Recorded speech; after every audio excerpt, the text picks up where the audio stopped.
নমস্কার বন্ধুরা, অর্চনা রান্নাবান্না চ্যানেলে স্বাগত। আজকে করব পাউরুটির চপ। এটা টিফিনের জন্য করছি। পাউরুটিটাকে আগে পিস করে কেটে নিচ্ছি। পাউরুটিটা কেটে নিয়েছি।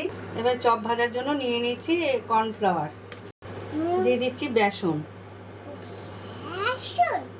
দিয়ে দিচ্ছি একটু কাঁচা লঙ্কা কুচিয়ে, দিয়ে দিচ্ছি অল্প গোলমরিচ গুঁড়ো, আন্দাজ মতো নুন, সামান্য হলুদ, দিয়ে দিচ্ছি একটা ডিম, দিয়ে দিচ্ছি অল্প সামান্য দুধ। ভালো করে মেখে নেব। চপটা ভাজার জন্য কড়াতে তেল গরম করতে দিচ্ছি। ব্যাটারটা রেডি। এবারে কড়াতে তেল গরম হয়ে গেছে। এবারে এই যে ডুবিয়ে নিয়ে এবার তেলের মধ্যে ছেড়ে দেবো। এরকম করে উল্টে পাল্টে একটু ভেজে নেব। ভাজা হয়ে গেছে, এই যে তুলে নিই। এই দেখুন বন্ধুরা, রেডি হয়ে গেছে। টমেটো চাটনি, একটু ধনেপাতা চাটনি নিয়েছি, নিয়ে খেয়ে খাচ্ছি। সন্ধ্যের সময় খেলে খুব ভালো লাগবে। খেয়ে ভালো লাগলে একটা লাইক করে দেবেন।